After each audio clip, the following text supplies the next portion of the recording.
আসসালামু আলাইকুম। অবিরাম বাংলার সংবাদে সবাইকে স্বাগত জানাচ্ছি। আমি নাইম ফাথুম মুবিন। শুরুতে বিআরবি কেবলস সংবাদ শিরোনাম।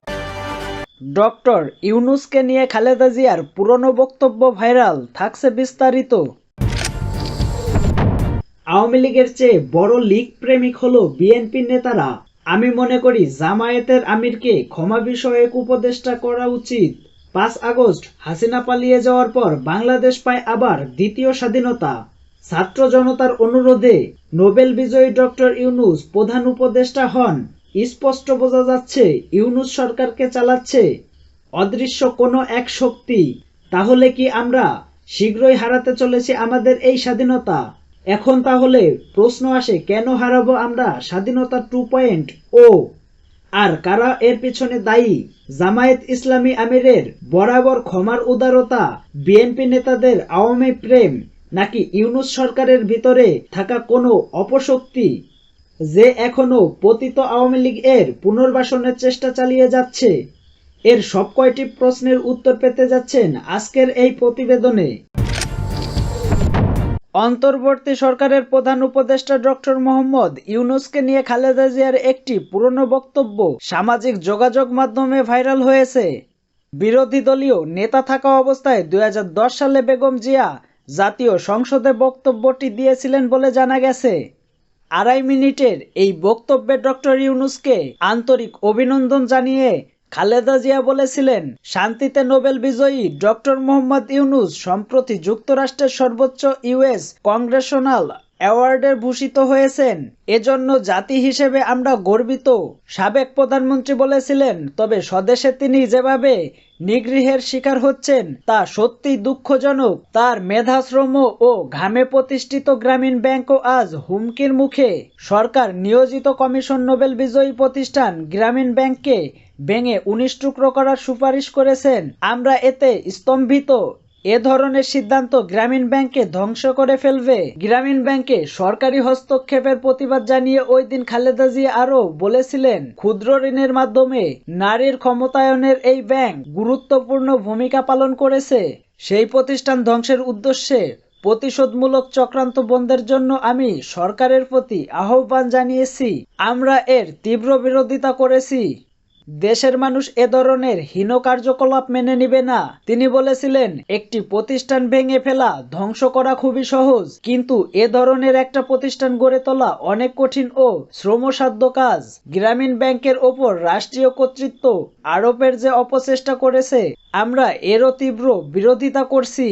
রাষ্ট্রায়ত্ত ব্যাংকগুলোতে লুটতরাজ করে যে অবস্থায় নিয়ে গেছে সরকার, গ্রামীণ ব্যাংকেও একই অবস্থায় নিয়ে যেতে চায় কিনা প্রশ্ন রেখে বিএনপির চেয়ারপারসন বলেছিলেন, আমরা ডক্টর ইউনূসের সমর্থনেও গ্রামীণ ব্যাংকের পক্ষে আমাদের দৃঢ় অবস্থান ব্যক্ত করেছি।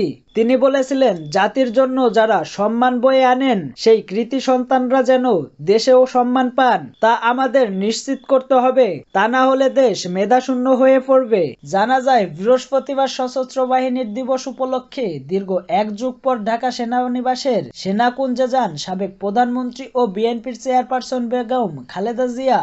এদিন বিকালে সেখানে অন্তর্বর্তী সরকারের প্রধান উপদেষ্টা ডক্টর ইউনূসের সঙ্গে মতবিনিময়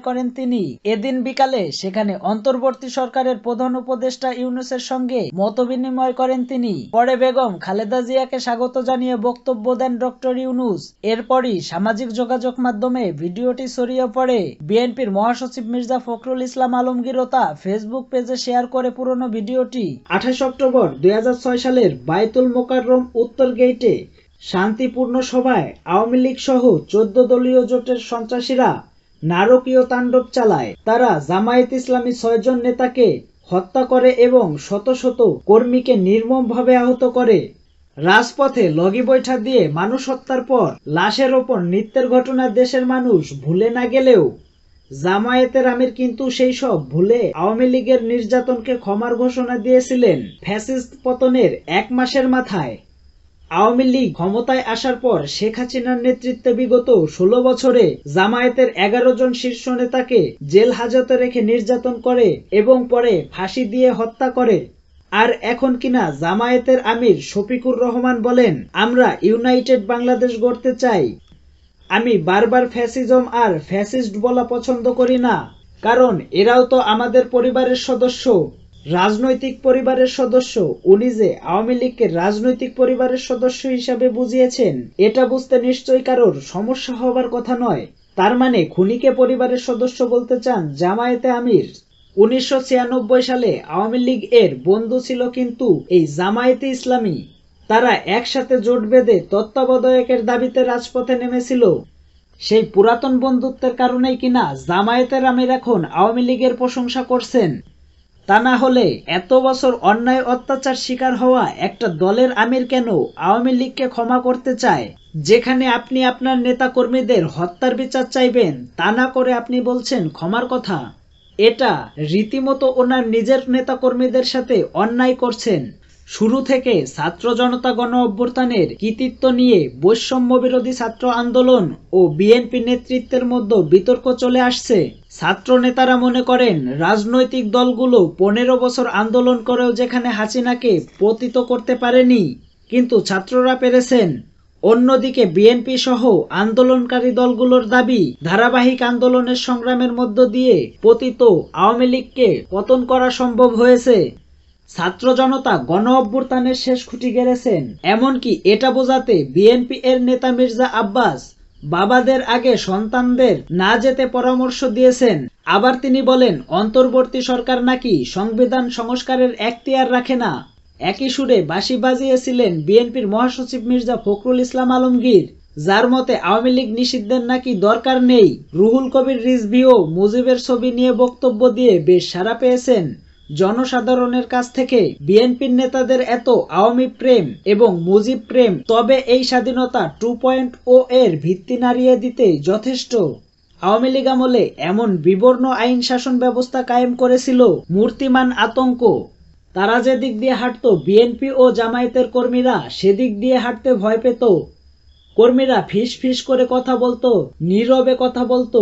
ফ্যাসিস্ট আওয়ামী লীগ সরকারের আমলে এমনও হয়েছে যে বিএনপিকে কর্মী সভাও করতে দেওয়া হয়নি। ভাবা যায় কি দুর্বিষহ জীবন কাটিয়েছেন তারা। ধরুন আপনাকে আমি বিএনপি এবং জামায়াত ইসলামীর প্রধান বানিয়ে দিলাম। আপনাকে আমি জিজ্ঞাসা করলাম, আপনি কি গণহত্যাকারী আওয়ামী লীগকে নিষিদ্ধ করার পক্ষে? আপনি নিশ্চিত বলবেন যে হ্যাঁ। তার সাথে এটাও বলবেন আওয়ামী লীগকে যদি নিষিদ্ধ করা নাও হয়, তাহলে আওয়ামী লীগ যেন ভবিষ্যতে রাজনীতি করার সুযোগ যেন না পায়। আর রাজনীতি করতে চাইলেও আগে তাদের বিচারের মুখোমুখি হতে হবে, কারণ আওয়ামী লীগের হাতে এখনো রক্তের দাগ লেগে আছে। কিন্তু অবাক করার বিষয় হলো জামায়াত আর বিএনপি আওয়ামী লীগ নিষিদ্ধ করতে চায় না। তাদের বিভিন্ন কথা শুনে আপনাদের মনে হতে পারে তারা তাদের পুনর্বাসন চাইছে। এবার আসি আমাদের আশা আকাঙ্ক্ষার প্রতীক ইউনূস সরকারের বিষয়ে। আপনারা যখন আমার প্রতিবেদন দেখছেন, তখন হয়তোবা কোনো ছাত্র বা শ্রমিক হাসপাতালে ব্যথা নিয়ে কাতরাচ্ছেন। জুলাই ও আগস্টের বেশিরভাগই এখনো চিকিৎসাধীন। জুলাই বিপ্লবে প্রায় 1500 ছাত্র জনতা নিহত হয়েছেন আর প্রায় 20,000 আহত হয়েছে। যেসব ছাত্র জনতার কাঁধে চেপে এই অন্তর্বর্তী সরকার ক্ষমতায় এসেছে, অথচ আপনারা দেখবেন ধানমন্ডি 32কে আদর্শ মনে করা লোকদের উপদেষ্টা পরিষদে নিচ্ছেন এই সরকার, যারা কিনা সকাল বিকাল 2 বেলা আওয়ামী বন্দনায় নিজেদের বুথ করে রাখত।